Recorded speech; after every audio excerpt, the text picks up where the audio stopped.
قومی آواز کے ناظرین خوش آمدید۔ اقتدار اور بادشاہت کے نشے میں چور محمد بن سلمان نے سب کچھ داؤ پر لگا دیا۔ عالم اسلام کا کڑا امتحان شروع۔ صہیونی طاقتوں نے خطرناک جال بچھانے شروع کر دیے۔ مفادات کی جنگ میں اسلام کو بھی داؤ پر لگا دیا گیا۔ مقبوضہ وادی کا ایشو آج تک اگر حل نہیں ہوا تو اس میں سب سے بڑا ہاتھ ان عرب ممالک کا ہی تھا۔ ان کو بے نقاب تو بہت پہلے ہی کر دینا چاہیے تھا، لیکن دیر آیا درست آیا۔ پاکستان کی عسکری اور سیاسی قیادت نے نئے اسلامی اتحاد کے ساتھ مل کر جو اہم فیصلے کیے ہیں وہ انتہائی حیران کن ہیں۔ لیکن اس اتحاد کو ایک دفعہ پھر نقصان پہنچانے کے لیے عرب ممالک نے صہیونی طاقتوں کے ساتھ مل کر نئی گیم کھیلنا شروع کر دی ہے۔ اور حد تو یہ ہے، بڑی خبر کے مطابق مسلمانوں کے دشمن، ہزاروں کشمیریوں کے قاتل، ہماری کشمیری بہنوں بیٹیوں کی عزتیں تار تار کرنے والے بھارت کو سعودی عرب مسلمانوں کی نمائندہ تنظیم OIC کا رکن بنانے جا رہا ہے۔ پاکستان سے بدلہ لینے کے لیے امریکہ کے نمائندہ خصوصی مائک پومپیو کے ذریعے کون سا خطرناک پیغام پاکستان کو پہنچایا گیا، تمام انکشافات آج کی ویڈیو میں شیئر کریں گے۔ دوستو، ویڈیو میں آگے بڑھنے سے قبل اگر آپ نے قومی آواز کو ابھی تک سبسکرائب نہیں کیا تو اسے سبسکرائب اور بیل آئیکن پر کلک ضرور کریں، کیونکہ یہ میری اور آپ کی نہیں بلکہ پوری قوم کی آواز ہے۔ پاکستان کے خلاف آل سعود نے بڑا محاذ کھول دیا۔ کیوں پاکستان نے سعودی عرب کی شان میں گستاخی کی؟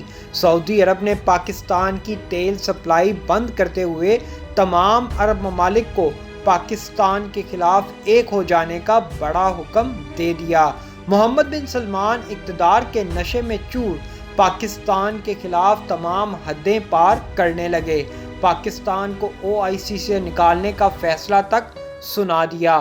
پاکستان کی OIC سے چھٹی کروانے کے لیے بھارت کو OIC میں شامل کرنے کی کلین چٹ تک دے دی۔ جی ہاں دوستو، اقتدار کے نشے میں محمد بن سلمان نے اب OIC میں بھارت کی شمولیت کے لیے اعلان کرتے ہوئے کہا کہ بھارت میں کیونکہ مسلمانوں کی ایک بڑی تعداد موجود ہے، بھارت میں مسلمان ایک بڑی اقلیت کی حیثیت سے موجود ہیں، اس لیے بھارت کو بھی OIC میں شامل کرنا چاہیے۔ شاہ محمود قریشی کے سعودی عرب کے خلاف بیان کے بعد عرب ممالک کی طرف سے یہ حیران کن رد عمل سامنے آ رہا ہے، جو امت مسلمہ کے لیے کسی بڑے سرپرائز سے کم نہیں۔ پاکستان کا صرف ایک مطالبہ تھا اور ہے، کشمیر ایشو پر مسلمان ممالک کھل کر بھارت کی مخالفت کریں تاکہ بھارت پر پریشر ڈالا جا سکے کہ وہ مقبوضہ وادی میں ہونے والے مظالم کو بند کرے۔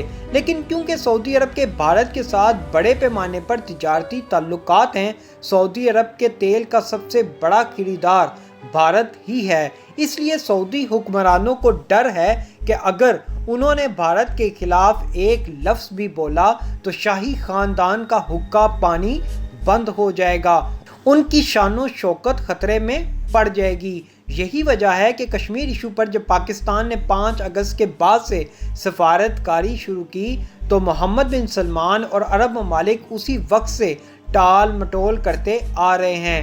ملائیشیا سمٹ میں جب مہاتیر محمد نے بھی مقبوضہ وادی کے لیے تمام مسلم ممالک کے لیڈروں کو ایک پلیٹ فارم پر اکٹھا ہونے کے لیے بلایا تو اس وقت بھی محمد بن سلمان رکاوٹ بن گئے، اور عرب ممالک نے سوچا کہ اگر پاکستان جو واحد اسلامی جوہری طاقت ہے کوالالمپور سمٹ میں ایک نئے اسلامی اتحاد میں چلا گیا تو پھر سعودی عرب کی چودراہٹ مسلم ممالک پر سے ختم ہو جائے گی۔ مطلب اس کے بعد مسلمانوں کی نمائندہ تنظیم OIC جس کی سربراہی ریاض کے پاس ہے، اس کی کوئی وقت، اس کی کوئی حیثیت نہیں رہے گی۔ اس لیے محمد بن سلمان نے گزشتہ سال بھی عمران خان کو اس نئے اسلامی پلیٹ فارم پر جانے سے روک دیا تھا، جہاں ترکی، ملائیشیا اور پاکستان سمیت دیگر ممالک اکٹھے ہونے جا رہے تھے۔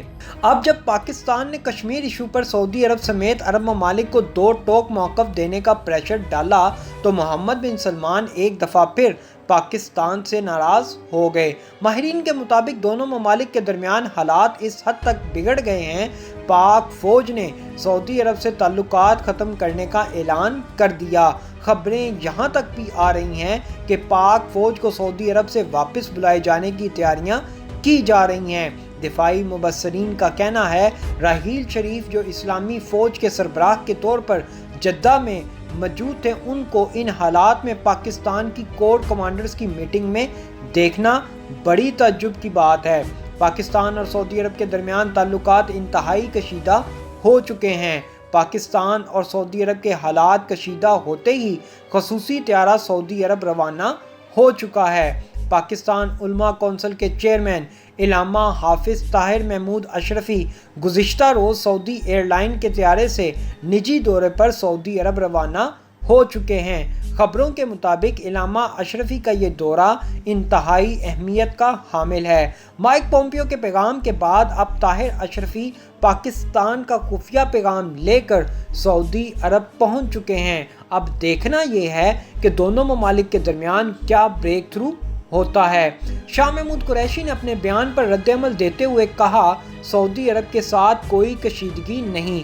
کشمیر کے معاملے پر اہل پاکستان کی خواہش کو سمجھنا ہوگا۔